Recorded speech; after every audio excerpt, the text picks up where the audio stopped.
Qu'est-ce que ça envoie comme message? C'est des drôles de yeux. Disons que c'est peut-être menaçant, c'est pas très accueillant. Pas du tout. Le contact visuel est tellement important en communication. Ça m'arrive assez souvent de dire à mes clients, lorsqu'ils s'expriment, de regarder surtout actuellement, la plupart des séances se font à distance. Mhm, Alors, je leur dis, regarde, regarde la caméra, mhm. regarde ton interlocuteur, parce que la personne parle, puis, ouais, comment je pourrais te dire ça?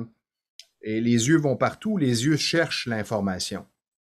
C'est correct momentanément, mais c'est toujours important de se ramener sur son interlocuteur. Oui, oui.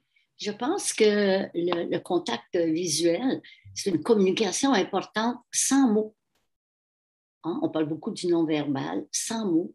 Euh, Ça peut, comme tu disais, être un contact bienveillant, une présence lorsque je suis en train de te parler ou de t'écouter dans les deux sens.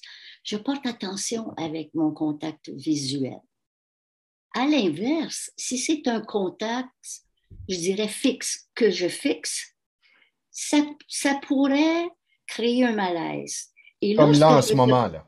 Comme en, Exactement, j'allais comme te dire, pendant que je te parle, j'aimerais tellement ça que tu m'écoutes. comme en ce moment. Mais ça, on voit ça souvent. Moi, je m'amuse dans les restos à observer les gens et souvent, la personne parle et l'autre personne qui prend son téléphone, qui est Ah, comme ça. ah, Ça m'arrive moi aussi et de me faire dire, ben, j'ai pas l'impression que tu m'écoutes. Oui, oui, je t'entends, je t'entends. Pour quelqu'un qui est auditif, il n'a pas besoin de regarder l'autre. Cependant, on vrai. communique pas pour soi, on communique pour l'autre. Alors, si tu me parles et que je regarde mon téléphone, même si je comprends ce que tu me dis, reste que c'est probablement irrespectueux que ça envoie un mauvais message à la Ça me personne qui laisse parle. l'impression que je ne suis pas écoutée. Voilà.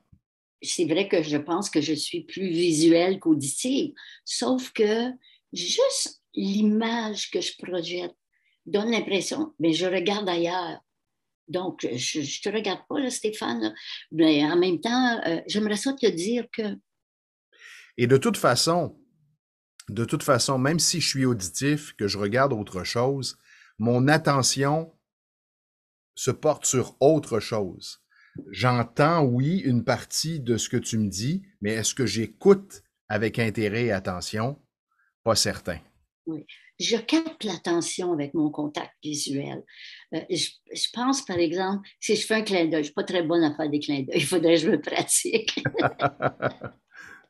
J'ai jamais séduit avec des clins d'œil, je Oui, pense avec autre chose, mais pas des clins d'œil. Mais, pas mais, le clin d'œil. mais par exemple, à l'école, je me souviens, moi, d'un enseignant qui nous regardait avant de... Il posait une question. Moi, je m'en souviens, puis j'ai encore des palpitations cardiaques. Un enseignant qui posait une question sur sa matière et qui regardait intensément un élève. Hum, hum. Là, tu as l'impression que c'est à toi que s'adresse la question et que tu dois répondre à la question. Mais souvent, il faisait ça et il disait, et puis, quelle est la réponse, Christian? Alors, il nous surprenait comme ça. Donc, on était toujours aux aguets. Oui, Et oui, c'était probablement aujourd'hui, avec le recul, je comprends que c'était une stratégie. oui. Et en même temps, je pense que ça peut créer un malaise de cette façon-là. Ouais. Un peu comme je disais tantôt, si j'ai un contact visuel qui fixe, c'est à peu près la même chose. Je pense que ça peut créer un malaise. Alors que si j'ai un contact bienveillant, euh, un contact qui est, au lieu de fixer, j'invite, hein, alors on capte vraiment l'attention.